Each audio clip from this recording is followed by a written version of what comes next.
Great. My name is Andre Bro. I'm on staff at One Acadiana, and we're pleased to bring you our fourth installment of the Acadiana Business Resource Webinar Series. These webinars are brought to you by business resource partners from across the Acadiana region, including One Acadiana, LEDA, Opportunity Machine, the Downtown Development Authority, the Louisiana Small Business Development Center at UL Lafayette, Acadiana Workforce Solutions, the United Way of Acadiana, and other local chambers and economic development offices from around the Acadiana region. We have come together to support Acadiana's business community, particularly our small businesses, in response to COVID-19 by hosting a series of webinars on timely and relevant topics.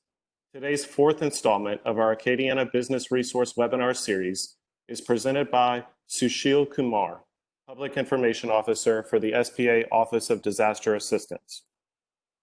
And he will present on COVID-19 assistance for self-employed individuals and others. After the presentation, we will use the remaining time for Q&A. As you have questions, please enter them into the chat bot, which can be accessed using the chat bubble icon. We will be recording the questions as we go. If we do not have time to get to your question during today's webinar, we will follow up with you as soon as possible afterwards, and we will try to compile a list of questions and answers to share with everyone. Without further ado, I will now turn it over to Sushil Kumar to kick off our presentation. First and foremost, Andre, thank you for hosting this. Appreciate your hospitality. And to all the attendees on the phone, can you hear me, folks? Can you hear me, Andre? Yes. Perfect. Just want to make sure. Thank you. I got your thumbs up. And you're assisting me with the slide presentation piece, if there is one. Yes. So just signal me when to go to the next slide, please. Let's go forward now. Appreciate it. So basically what I want to talk to you folks is about our economic injury disaster loan. As a result of this unprecedented, unparalleled, unbelievable economic disruption, economic shortfall, the Small Business Administration acted on its own accord and its agency authority to declare the state of Louisiana an economic disaster and the Governor Certification Program. What it basically means in simple English is the entire state of Louisiana and all of its parishes can apply for economic injury. Next slide, please. Just be on the lookout, prior to me starting my presentation, just be on the lookout for lookalike websites, links that will take you to the wrong website, to some other agency, in this case, nefarious, where they may be looking for personal information, so just be on the lookout for it. Next, please. That's who I was referring to in terms of the administrator who approved the agency declaration. Next, please. What is it about? It's a working capital loan. In essence, for those folks who are on this call, the definition of working capital is current assets minus current liabilities. There's a number that comes up, and that's a working capital. In plain English, it's basically your source of funds or liquidity that's available after your bills are paid. And there's a certain minimum number that you need to have to meet the demands of ongoing bills which are coming in, even though there's no revenue coming in at this stage of the game. That's where our loan comes into play. Maximum $2 million, fixed interest rate of 3.75% for businesses. For private nonprofits, 2.75%. And Andre, as you mentioned, for those folks who have rental real estate, who want to apply because their source of income, rents, have been disrupted, they're very much eligible to apply for this particular program to seek the revenue disruption that they've experienced. Next, please. Some examples: hotels, obliterated; recreational facilities, obliterated; charter boards, manufacturers, sports vendors, rental property, restaurants, retailers, souvenir shop, travel agency. I can't think of any one particular industry that has not been obliterated as a result of COVID-19. So our attempt and our desire and our focus is a targeted approach for economic injury for all those businesses that have been mentioned in the form of an economic injury disaster loan. A physical presence in the area is required. In this particular case, the entire state has been declared, and so are the contiguous states. So If you're on the border, Arkansas's got you covered. If you're on the border, Texas got you covered. If you're on the Mississippi side, you got it covered. All 50 states have declarations. So as a result, the criteria of physical presence is moot. Secondly, on your application, there'll be a place for you to list where your business operates out of. Please don't list the P.O. box. Next, please. Substantial business risk. That is the definition between eligibility for someone who is an economic concern versus someone who's not. Since we posted this slide, there's been substantial updates, and you'll see further down on our website that sole proprietors, along with sole proprietors, are always eligible, but the gig economy is represented, independent contractors are represented. So this particular substantial business risk equation is at this stage been outdated as a result of our streamlining as recently as a couple of days ago. Literally yesterday's the most recent update. Next, please. Certain religious organizations. Church by itself is ineligible, but a church with a school, a daycare, some sort of service provided, certainly eligible. Some ineligibility concerns might be marketing cooperatives, charitable organizations, gambling, casinos. Next, please. Speculative activities, real estate developers. I saw this particular question in another webinar where someone said, you know, I subdivide lots and I build them, and as a result, I can't sell the lots. It's speculative because undeveloped lots don't qualify. But on the other hand, if you're a real estate developer and you have a strip mall, you have warehouses, you have office space, things along those lines, and rents have been disrupted as a result of this economic disruption, absolutely need to apply. Now, for those individuals who have multiple homes, which are all rented, they too can apply for economic injury. Next, please. Certain lobbying concerns, services of a sexual nature, things along those lines are not eligible for economic injury disaster loans. Change in ownership. There have been times when folks will say, you know, Andre has got better credit than Sushil, so Sushil is going to minimize his ownership in the company, and 90% is now Andre, Sushil's 10%, so Andre will guarantee, Sushil won't guarantee because of his credit situation. That is a no-no. The way the entity was prior to the disaster is the way we're going to be doing it going forward. Next, please. Very key slide, refinancing long-term debt. So for those folks who are very savvy with the accounts payable side of the balance sheet, this is pretty much a no-brainer. Accounts payable captures your amounts which are current on the current side of the liability section. So in other words, your vendors, who you owe, when you owe, how much you owe, and if there's a purchase money security interest in that particular transaction.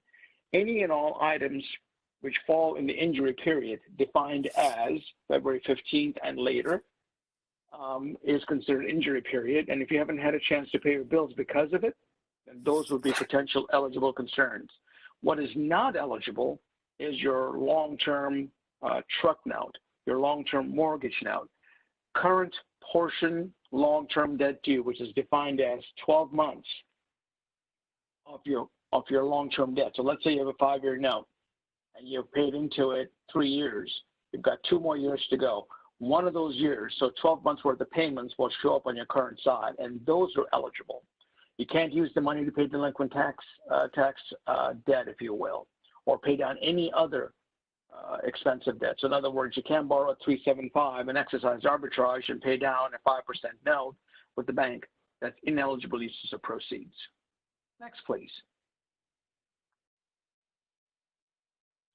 What's a good criterion? Well, the acceptable criterion is satisfactory repayment in terms of cash flow, and also reasonable credit history. What does that mean? If you pay your bills on time and there's sufficient cash flow, for the most part, the loan is yours. And we talked about eligibility being the fact that your injury is very specific to the fact that you can't pay your bills on time because of COVID-19. Next, please. How much can you borrow? Maximum statutory amount is $2 million. Interest rates are fixed. Private nonprofits, 2.75%. Small businesses, the definition is listed down below. If you click on the hyperlink, 3.75% fixed. Next, please. And it can be used to pay, we talked about fixed debts, payroll, accounts payable, and other bills that would have been paid had COVID-19 not struck. Next, please. There is no real estate collateral requirement. It's being funded for up to $500,000. 6 months worth of working capital or the greater of the two, no more than $500,000. No fees, no points, no closing costs, no prepayment penalty, and your first payment is due in 12 months. And there is no obligation to take the loan if offered, but keep in mind that keeping your business viable and operational is really the mindset behind offering these temporary sources of liquidity. Next, please. How to apply? They've been recently updated. SBA.gov/disaster. Take a look at it. If I'm able to share my screen, I'll be able to show that to you also momentarily. Next, please. Next, please. Those are documents which are required had it been the old way. Next, please. Next, please. Those are the application forms. Just keep an eye on what some of the entries might be, what kind of questions they may be asking. Some of these questions are being asked on the web portal. Next, please. This is basically the summation of what we're trying to gauge as to what COVID-19 has done to your company. Are you able to enlarge that, Andre, perhaps? Or are you going to be sharing these slides with everyone else? I'll be sharing the slides with everyone after. I'm not able to enlarge this right now. No problems at all, sir. Appreciate you. Next, please. Next, please. As I mentioned, recheck the business loan application and the EIDL supporting information to make sure the information is accurate. Some of the reconsideration, the expression is reconsideration. If your loan's has been denied, they're taking a second look at some of the applicants who have submitted their application in the past few days. You'll be contacted by the SBA that your application is being reconsidered. Next, please. So is this a good time for me to share my screen as to what the new website looks like, or do you want to do it, Andre? So if you bear with me, Sushil, I'm going to make you the presenter. Yes, sir. So you should, at this point, have the ability to share your screen with everyone. Okay, just bear with me.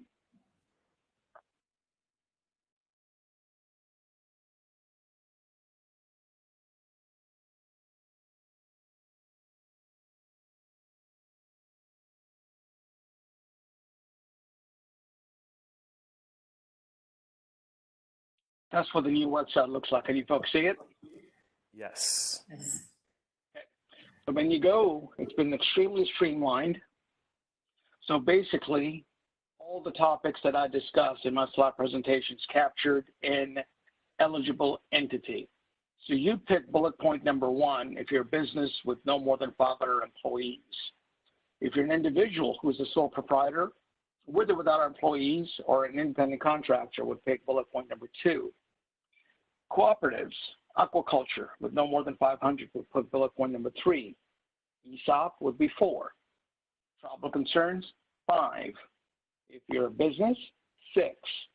If you're a business with more than 500, that'd be 7. If you're a private nonprofit, you would attest to the last bullet point. I mentioned certain ineligible entities. You would self-certify, and then you would continue forward. Now, when you continue forward, if you look, up top it says business information.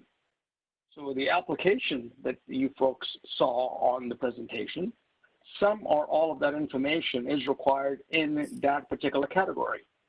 The business owner's information, some or all of those forms that we bypassed may be required on it. Any additional information that you want the underwriter to take a look at, and then summary, and then hit the submit button. Let me take you back for a moment to the previous screen to have you take a look at the most recent development. And as Andre might know, when we talked briefly last week, Andre and Heidi, we were dealing with a different set of parameters. Things have literally turned 180 degrees, if not more. This is COVID-19 most recent update, and you see the words "and loan advance." They're eligible for an economic injury disaster loan advance of up to $10,000. We're providing small businesses with working capital loans up to $2 million. The loan advance will provide economic relief to businesses that are currently experiencing a temporary loss of revenue. Funds will be made available within 3 days of a successful application, and this loan advance will not have to be repaid. And so when you type in SBA.gov and apply, this is where you come to. You would come to the very top of the page. This is what you'll see. You want to click this right here, Economic Injury Disaster Loan and Loan Advance. And it'll take you to this spot right here on the web, which is right below it. Click up top, and there you are. So how do I feed the screen back to you, sir? I will go ahead and reclaim the ball from you. So Thank you, sir.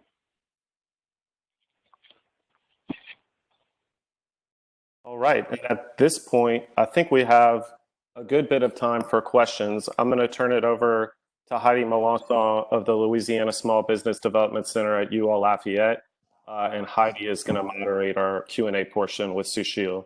Please continue to enter questions you have into the chat bot and select everyone from the Send To menu so that our presenters can see your questions. Good morning, everybody. I'm sure we're going to have a lot of great questions. That's going to definitely put us on that path to be able to apply. But some of the questions that we have right now, Sushil, and then I'm probably going to add some to this as well, is the first one is from Robin. And this is going to bring us into she has one about the Paycheck Protection Plan. Will having an economic injury development disaster loan prevent us from getting the Paycheck Protection Plan loan? The way I'm going to answer it, we don't have talking points on the paycheck protection. We just don't. Here are the 2 bullet points that I'm aware of, and I'll briefly speak about it and then pull right back. The Paycheck Protection Program is being administered by the district office and participating banks, number 1. Second bullet point that I have is cannot use 2 separate programs to pay the same set of bills. In other words, I can't borrow from Paycheck Protection to pay for the same personnel expenses that I've already asked for and SBA has provided to pay those bills. Those are the only 2 bullet points I have to offer at this stage of the game. I would encourage you folks to reach out to Michael Ricks, michael.ricks@sba.gov to get additional detail. I'm aware that he doesn't have talking points either because he's waiting from the same source as I, which is the SBA headquarters in Washington. As soon as we have it, Heidi, you'll be the first one to have it. And I'm sure you can pass it on to your colleagues, Andre, and everyone else. All right. Good answer. Okay, we have another question from Greg. If I have an LLC that owns rental property, would I choose option 1 or 2 on the actual application? And I think it's probably going to be 1. Let me minimize you and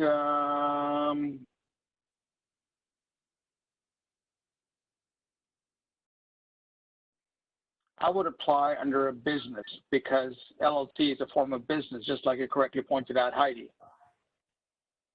It would be number 1, correct? Correct. Okay. Isn't that what you said? Yes, correct. Number 1 would be the right answer. There have been very few times, Heidi, that you've been wrong, and I can't recall the times you were wrong. So when in doubt, rule number 2 is when in doubt, check rule number 1. Heidi's always right. Okay, we have a question from Renee. What documentation will be required for proof of amount needed under the loan? We're not currently asking for any documentation to prove injury. A maximum 6 months worth of working capital is being awarded upfront. Awarded, eligibility, approved is probably all synonyms of the approval process. So if your working capital requirement corresponding period this time last year was $10,000 a month, You'll be automatically approved for 6 months of it, which is $60,000. So no need to send in your documentation that you've lost X amount. We're going to front it, maximum 6 months of working capital right into your bank account directly from the Treasury. And will that be based on their tax returns? It'll be based on their Form 1368 that they'll fill out and their income statement and their balance sheet that they submit for the corresponding period along with the Form 1368. Okay, got you. We have another question. I think this may be for Andre, but are other webinars going to be available?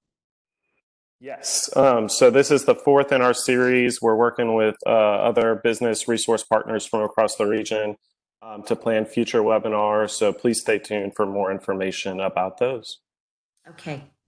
Thank you. And Andre, if I may make a standing acceptance, if you want to let me know what dates and times, I'll be glad to help be a presenter at other future functions because the needs of the business and as the conditions change so rapidly, I'd like to make myself available to Heidi and to your team at One Acadiana. So feel free to indulge me.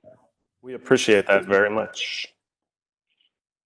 And I think on the next question, Sushil, we may have that answer. It says, if I am an independent contractor who does not take a salary, i.e. payroll, how would we calculate the payroll? But you kind of answered that on the 6 months.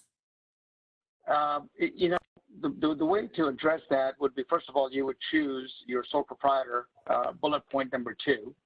And secondly, after that, if you want to submit additional documentation, very specific to say, I take a draw, that particular draw has to be recurring, ongoing, and consistent. If it's recurring, ongoing, and it's drawn out on your financial statements, no need to send it in. If it's an unusual draw that you're trying to seek, you'll have to explain under extraordinary circumstances that you're needing X, Y, and Z to do X, Y, and Z with those funds. Got you. Thank you. And I think this one is for Andre. Someone has missed a lot of the presentation. Will we be giving this one out or will they be able to get this information on your website? Yes, we're going to post the video recording and presentation materials on the website with the full disclaimer that, as Jill mentioned, this information is changing rapidly. Everything is evolving quickly. So by the time someone views it, of course, details may have changed a little bit. So we want to make sure to provide that disclaimer. But as soon as the video recording is available, which does take up to 24 hours, we'll follow up with everyone to send the recording as well as the slide deck and other materials. Thank you. Okay, we have another question. Maybe any advice for a sole proprietor or professional with no payroll other than themselves? Is there applying for a small business loan or is there other assistance that may be available? Don't have any visibility of other resources. If you're a sole proprietor and you've endured economic injury, my humble suggestion is apply, and get the funds that you're eligible for and don't leave any money on the table. To put it in perspective, completely put it on perspective, let's take a look at the fact that we have the Federal Reserve backstopping the United States Treasury, which is one of the deepest and most fluid market in the world. This is unprecedented. So when you have that type of environment, not applying might be more of a pain than you possibly realize. So my humble suggestion, please apply for the maximum, which is what the SBA will fund you, and use it for the purpose intended. Okay. This caused a lot of confusion yesterday in this particular question. Is there a deadline of March 31st related to the economic injury disaster loan? Repeat that for me, Heidi, please. Okay. My phone blew up yesterday. There was information that was circulating about the deadline of the economic injury disaster loan. And many people heard March 31st in the marketplace. I don't know from where. Would you elaborate on deadlines? The only deadline that I'm aware of is literally in the third week of December 2020. I saw the same thing, And late last night, I put a phone call into a local bank in the area, and I asked a question. The banker in question said, "I don't know, I was told." And my comment was, please advise your business banking clients there is no such deadline for tomorrow, the 31st. None whatsoever. Thank you for that, because I think that's what caused a lot of confusion yesterday. Absolutely. So in other words, there is no deadline today. It says there's a deadline for March 31st. There is no deadline for March 31st that I'm aware of. I could not track down anywhere, shape, or form. And if there was a deadline, we would have been notified as to, hey, guys, and that doesn't make any sense. So Heidi, you have the most recent press release that we sent out to you? In other words, when the state of Louisiana was declared back, I think it was on Thursday, the 19th, I think it was. And if you look at that, the deadline very clearly states December 19th, I believe it is. That's correct. That's the deadline we want to work with. Okay. Okay, another question. I have an LLC. This is from, I think, from Michelle, and I am the sole owner. I self-contract with another business and provide my services within that business. I have lost my income. Can I apply for income loss? Income loss is another phrase that's used very commonly. It's called economic injury. An economic injury for sole proprietors is available. Please apply. That would be bullet point number 2 on our website. Okay, great. Okay, here's another one from Gwen. Can I only receive the grant, the advance, and not the loan? And if so, how do I apply for the grant?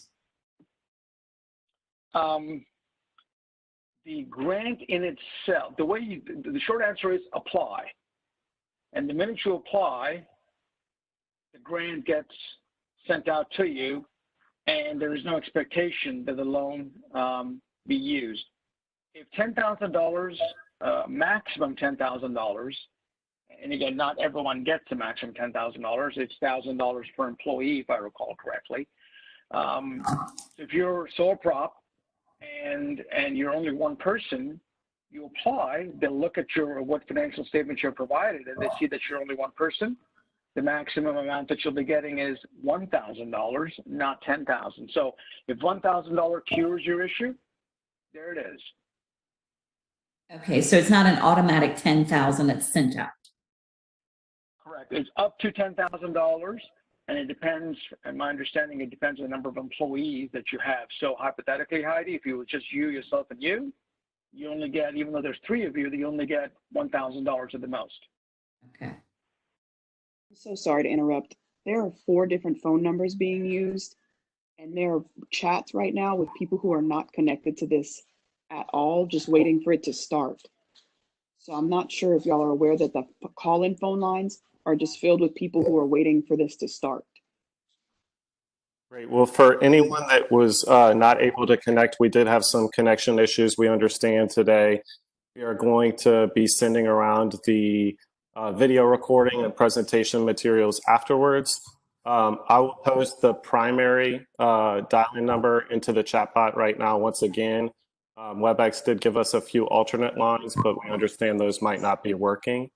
So I'm going to go ahead and post the primary dial-in number for anyone trying to connect by phone. And as I said, we'll be sure to send the follow-up materials afterwards. We apologize for any inconvenience. I'll let them know. Thank you so much. Thank you. Okay, Sushil, I have one from Michelle. Can you apply and get unemployment benefits and then also apply for the Paycheck Protection Plan or the Economic Injury Disaster Loan? The only bullet point I was able to make in the past was that you cannot apply for economic injury and Paycheck Protection Act and borrow funds for the same purpose, which is make payroll. I am not aware of the unemployment insurance part because it's outside my area of expertise. Yeah. I would urge you to contact your local business resource to find out more details about it. Okay. Perhaps SBDC could share some light on it with your contacts, Heidi? Yes, we can get that. I'm sure Workforce Development is involved as a resource partner, and I'm sure Andre can get some information out to everyone. Thank you very much. Okay, this one's a kind of combination that we have from Todd, and I think you addressed the grant involved in the economic injury loan. And then what's the criteria to receive it, which you did also address it, and maybe you can elaborate. But if as an owner of your restaurant is on payroll for working as a manager or in the kitchen, is it still okay to receive payments from this grant or loan?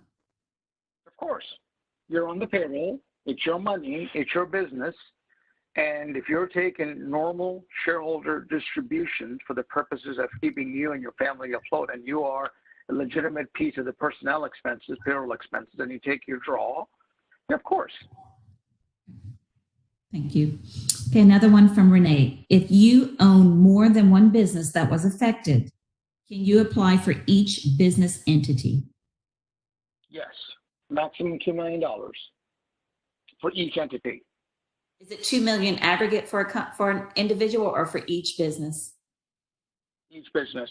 So Heidi Incorporated is 2 million, Heidi LLC is 2 million, Heidi Partnership is 2 million, as long as it does not all get aggregated under Heidi Macro Holdings. Okay, thank you. And I think we have another question from Garrett, and it's on unemployment, and I think we'll get some information out to you, Garrett, on LA Works as well. Go down to another one that we might have. I already submitted the application and rejected the $10,000 advancement because I was concerned it would interfere with my option for the CARES Act. At that time, I was unaware that it was forgivable. How will this affect me on the back end, and will I still be offered the $10,000? You know, when the question is posed, how will it affect me? That involves a level of my understanding of the person's, wherewithal and their personal circumstances. Since I'm not aware, I won't make any comment about how it affects. But the CARES Act is being administered by the district office, and that talking points would come from Michael Ricks. In terms of economic injury, disaster loan from the SBA, strongly urge you to apply and get the funds that you need. It is a working capital installment loan with fixed interest rate that addresses your needs in the long term, which is 12 months. In other words, your first payment is not due for 12 months. The repayment is maximized at a 30-year maximum. And this is really meant for all of your working capital needs, all of your personnel needs, payroll needs, and so on and so forth. So humbly put, please apply, find out what you qualify for, and if you're approved, you'll get 6 months worth of working capital into your account, along with a maximum of $10,000 grant into your bank account if you qualify. Okay, great, thank you. Another question that we have, my company's workforce is largely subcontractors. Which would be best to suggest to them, an SBA loan or to apply for unemployment, or both? I would encourage you to, again, I have no visibility on unemployment. I do have visibility on my program, which is the Economic Injury Disaster Loan. Please apply and find out what you qualify for, pay your people, pay your vendors, so that when you are being told to reopen by your appropriate state authority, you're ready to hit the ground running. Okay, thank you. Okay, I have one from Pierre. How can I check the status of my loan application? 1-800-659-2955. They would have to call the 1-800 number, correct? Correct. Also, I think I'll just add to this one. On Friday, Sushil, I think I was told that if they did not get an application number, then it was not accepted. Is that correct? I've heard variations of that. I was told the most recent talking points I have about folks who have not heard back is that if the SBA reaches out to you, they'll encourage you to reapply. If you haven't heard, you're in the processing queue. Gotcha. Okay, because that was a big concern yesterday, was the fact that on Thursday and Friday, when they had the alternative way of uploading documents, that it was a possibility. Okay. Here's another question from, if I have two businesses, one as an independent contractor and the other as a brick and mortar business, do I apply twice? And I think you had made that clear. Yes, you apply twice, or would I combine the applications? Well, as we talked about, Heidi, if it's a separate entity and they have separate EINs, separate tax returns, and there is no aggregation of tax returns, in other words, it doesn't get combined into one master return, and then you apply twice. If not, you only apply once. Got you. Okay. This might be one you can elaborate on is if I was able to pay my employees through this loan, should they not apply for unemployment while we are in the process for this loan? Mathematically, if you're paying your people, they wouldn't qualify for unemployment because you're getting paid. Correct. Okay, another question. So When will we have to submit the other forms after submitting the short form on the disaster loan assistance website? I broke up a little bit when you were beginning to start to ask the question. Try me again. When will we have to submit the other forms, the supporting documentation, after submitting the short form on the disaster loan assistance website? There was a little bullet, I think it was number 4 before submission. It says additional information. You would write down your additional details there. Or if you've done it and you got more that's forthcoming, talk to your underwriter when they call you and ask you for additional information. And that, just to add on to that, how will they be contacted? Will it be via email or would it be a telephone call? I am not aware of what their mode of contact is. I'm being told that they're being contacted, some via email, some by phone, and I can't tell what drives what. Okay. I think there was a little, I think on the scam side, it was probably just something that they wanted to know.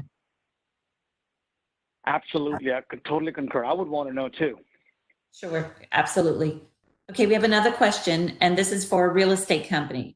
Will this loan help us pay our independent contractors who work on commission? I'm assuming like a realtor, or do they each need to apply to cover any loss of income? Very good question. On the website, it lists the independent contractors being able to seek monies for their economic injury. So if I were the subcontractor, I would apply on the website, mention that they're not getting paid by the real estate developer, and go from there. Now, the real estate developer could seek monies for what he is owed from his accounts payable, or in this case, accounts receivable, and so each of them would apply differently. Thank you. Okay, also, my business has a PO box. Would I use the physical address of the business? I contract for this contract on, for this application. Would it be PO, or could they use, if they don't get their mail in a physical way? The difference between the PO box and the physical address is they want to know where your physical address is. So, example, 123 Main Street, Lafayette, is where you actually operate, and you collect your mail at PO Box 250 down the street of the U.S. Post Office. They want to differentiate the two. Okay, excellent. Also, they're saying, here's another question from Jenny. Can you please provide the website that a sole proprietor LLC could find this information? But I think it would be the same for everyone, correct? The same, everyone. Bullet point number 2 for sole props and independent contractors. Okay, great. I think also, where is the grant application? Could you elaborate on how they apply for the grant grant within the application?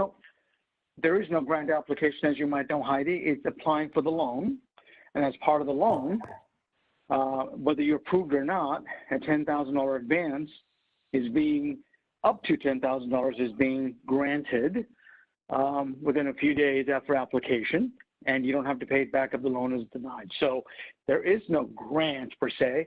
You have to apply for the economic injury, and based on your head count, monies are being dispensed up to a maximum of $10,000. Got you. Okay, there's another question on the Paycheck Protection Plan. Would you like to take that on or just pass on that one? I'd like to pass on that one because I have no talking points and I don't want to speak out of turn and mislead the listening public because that would be irresponsible of me. Okay. So stand by for additional talking points from the district office or other credible source. And I think that would be a great webinar is when we actually have it in our marketplace, is to be able to get some more information on that program. Concur, Heidi, totally concur. Okay. And here's another question. If you are an individual sole proprietor as an LLC and you're contracted out to another company, but have had your rate decreased, can you apply for help? That would be that is an economic question. A negotiated rate is negotiated and not as a result of COVID. If your services, when that's getting into the weeds, have them apply and see what they qualify for. Okay, thank you. Because it's, you know, if I were to offer my services to Andre at 15 and I'm offering my services to you for 12, and the question then becomes, is it COVID related? Is that why you're discounting it? Or am I trying to purchase market share by discounting my services? If it's the latter, it's not COVID. If it's the former, you don't qualify. So instead of me determining what the eligibility might be, let them apply and find out what they qualify for. Great. And we have a question from Courtney, and I think you did elaborate on this. And it's not in the weeds on the Paycheck Protection Plan, but will a business be able to finance only payroll related expenses with the Economic Injury Disaster Loan under the PPP loan? Or will they be able to keep the remaining operating expenses on the Economic Injury Disaster Loan? Meaning, like, you could have one under the Economic Injury Loan and then have one under the Paycheck Protection Plan, as long as they're not double dipping on the expenses, correct? Let me speak about, again, the economic injury piece of it. The Economic Injury Disaster Loan is meant to be pervasive, encompassing, and sweeping. So it covers payroll and vendor payments. So I would apply for it, get the maximum sums of money that you qualify for, and move forward, because it is meant for a long-term cure. Got you. Let's speak. This is a great question from Carly. Just someone who has a 1099. They have a 1099 freelance business. So they derive 1099s from different sources. Can they apply for the economic injury loan with that paperwork? And they work out of their home and they use that particular address. Yes. Yes, yes, and yes. And they would go for bullet point number 2, because that's where the contractors would apply. And that would be the 1099 application process, bullet point number 2 on that same website. Excellent. And I think that wraps up our questions right now, Andre. Maybe somebody else might have one that they want to submit now for Sushil. Great. Yes, we probably have a time for 1 or 2 more questions. So if anyone wants to enter a final question or 2 into the chat bot, do so now. Okay, I got one. Okay, here's one from Crystal. Our business is an LLC with my husband as a sole proprietor up until 2020. As of January 2020, we have changed to an S Corp with myself as percentage of ownership, meaning it went from the husband to the wife as being ownership. Which of us should apply? As long as the ownership did not change post-COVID crisis, in other words, I believe the injury date is the 15th of February, the new entity, the way it stands as of January 1st, would be the way that the application would be forged. Okay, so it's from that point on. Correct. The ineligibility comes into play when midstream during the injury period, a change in ownership takes place. Now, unless it was contracted and was already in paper and inked and signed for, then you would submit that paperwork. But if it was January 1st, prior to the injury period, we're good to go. Gotcha. Okay, here's a great question. Is it safe to put my banking information in the application? Yes, because that's how you get your money. Yeah, like in other words, it is a very secure, and at this point, that's the only way to be able to be reimbursed, correct? Correct. Here's another one we have from Jenny. They keep popping in. There was a mention of a grant application earlier in the call. Now my understanding is that there is not a grant opportunity, only the loan, and that's not the case. It's so if you can elaborate one more time. I think some are coming late to the conversation. Right. There was never a grant application. There was always a loan application. And as part of the loan application, the first $10,000 was considered an advance against the proposed loan. And up to $10,000, not everyone gets the full $10,000. And if the loan for some reason is denied, you don't have to repay the grant. So there's never been an application. It's for a grant. There was always an application for a loan. And the sums of up to $10,000 was a grant that's being approved regardless of the outcome of the application for the loan. Thank you. This is a great question because I came across this one from Greg.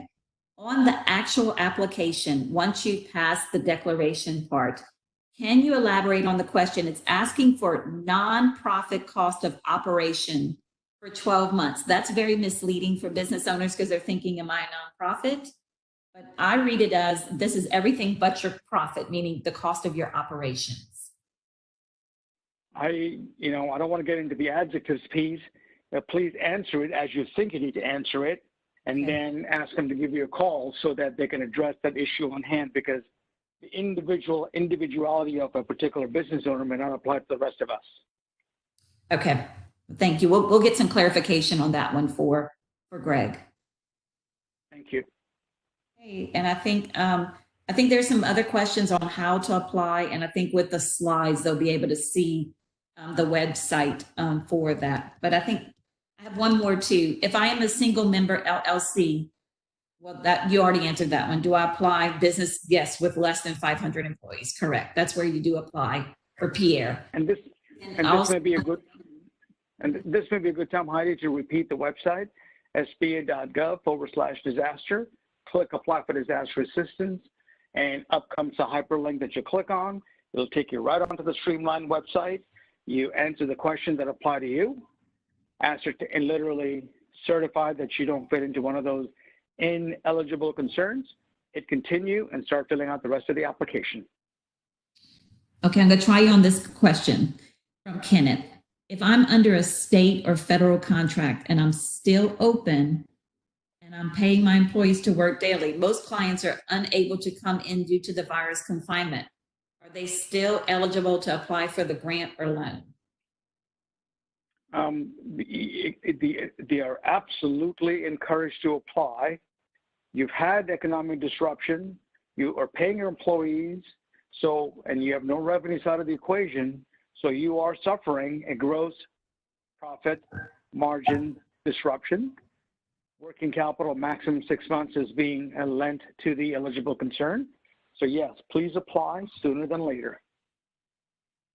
Okay, and we do have a duplication on that one question. I think we'll get the answer out too about not taking the loan, but you get the grant at that point. I think you addressed that one too. Did I understand correctly that we operate as an LLC with no employees and we handle all operations? So the maximum advance on the grant would be $1,000? If you are the $10,000 number came as a result of the number of employees up to a maximum of. So if there's only one, the maximum is $1,000. Okay, trying to think if I can't see any other questions.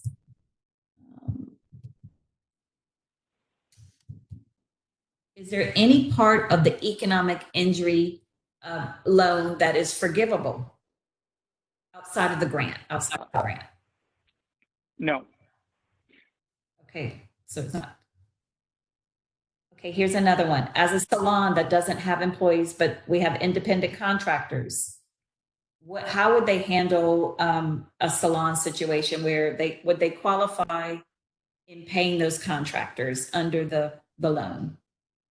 The independent contractors would apply on the website for their own economic disruption that they were not able to gain. If the salon owner was supposed to get monies from the independent contractors because they contract the space out, they can ask for assistance because they'll say, hey, this particular contractor was going to pay me and they're not paying me, so that's economic disruption for me. Got it. They're coming in now. So as an owner, we are considered an employee. When filling out the application, we answered as 0 employees, thinking that it was a number for payroll. Is that going to matter? I don't think I understood the question clearly. Okay. Like, in other words, when they're asking them on the application of how many employees they have, some independent contractors or sole proprietors do not think of themselves as an employee. But technically, in this case, they would be considered an employee, correct? If they're listed on the payroll expense, yes, or they'll be under shareholder distribution, yes. Would this be something that they could clarify with the loan officer at a later time so that they can be privy to the $1,000 of the grant per employee? Listed under additional information, please. Okay. Okay, great. And I think some of those we could maybe go through and return those answers back to them. And I think that wraps up the questions that I have.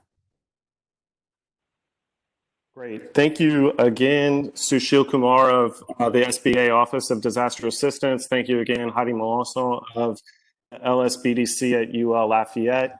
And thank you to all of our participants for joining us.